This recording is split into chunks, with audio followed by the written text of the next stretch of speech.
So this is the way I sharpen my lawnmower blades.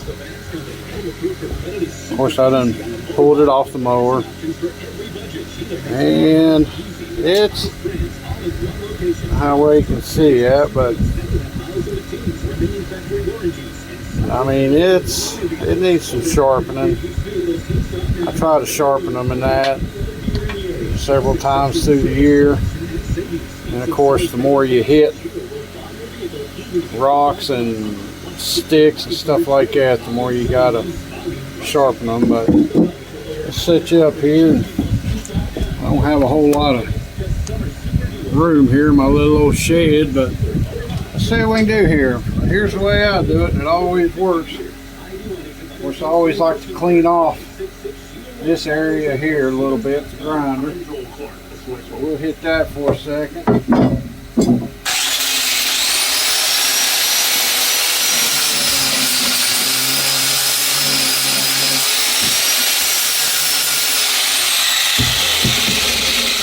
Just clean it up there a little bit. Now I'll stick it in the vise here and make sure we're still good. Video. Okay.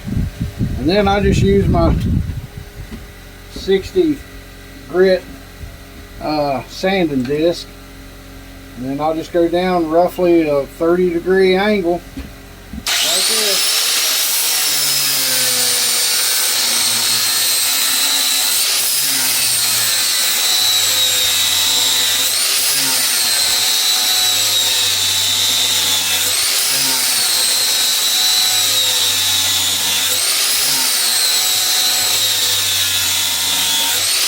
Hit the bottom of it.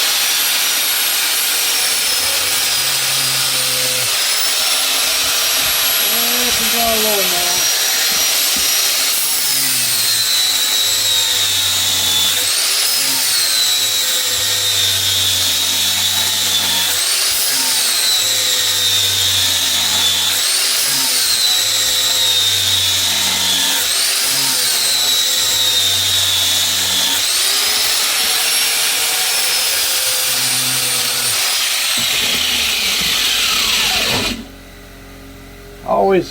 I just get it to where it's nice and sharp. That's pretty good there. And then do the same thing on the other side.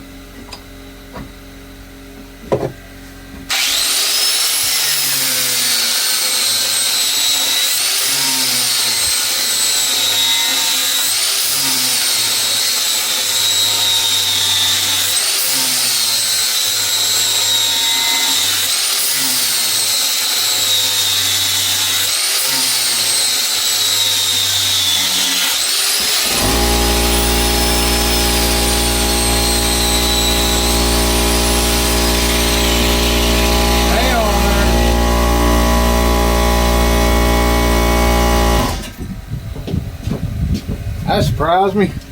Sort of scared me there a little bit, and that air compressor kicked on. Now that's pretty good and sharp there. And then you can just get one of these balancers. Oh, I'd love to have one of them real fancy ones. You hang on the wall. It's got the ball bearings, like $200. But you know, this thing here off eBay, it's close enough. I mean, it was like $8. And then what I do is just set it right on top of it.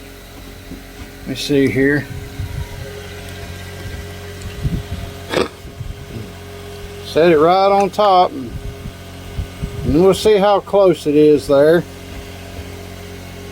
Well, it's not that bad. If it was real off, then it would like drop down like that to one side or the other, you know, like that. And then of course you always just the heavy side, just go back and just give it a few more sharpenings on that side, and until it evens itself out like that. So yeah, that's pretty good. I'm happy with that. And listen, we don't have to get rocket science on this, because as sharp as you got that, as soon as you hit a stick or a gravel and you put one little nice little dent in there or nick it several times, it's going to be out of balance anyway. So they're never going to be truly constant 100% in balance all the time. There's just no way, because you're constantly chipping pieces of metal off And when you chip it off, then of course it'll weigh one side heavier than the other. But if you can get it like that, then that is going to save on the spindle bearings, less vibration. It's just good practice to do this. And listen, the cut quality is what we're after. If it seems like it's leaving a lot of stragglers up and so forth, of course you got to constantly clean the bottom of your deck out too. And I just use a scraper here and just scrape the grass out. You know, I don't do it every cut. Good grief, that's just really aggravating to get it up in the air and sit there and scrape all that nasty grass out, especially when it's got dog poop all in it. That's no fun. But anyway, yeah, that's it. Just a sanding disc grinder, and I don't know how well we can see that now, but you know, it's hey, I'm gonna be putting new blades on here pretty soon. This is the second season on them. I never go more than 2 seasons. So, but yeah, next blades. And actually, I got these, and they were supposed to be a high lift blade. No, that's far from a high lift. That's like a low lift. I don't even think it's a medium lift, because a high lift blade has like a 45-degree wing on the end of it there.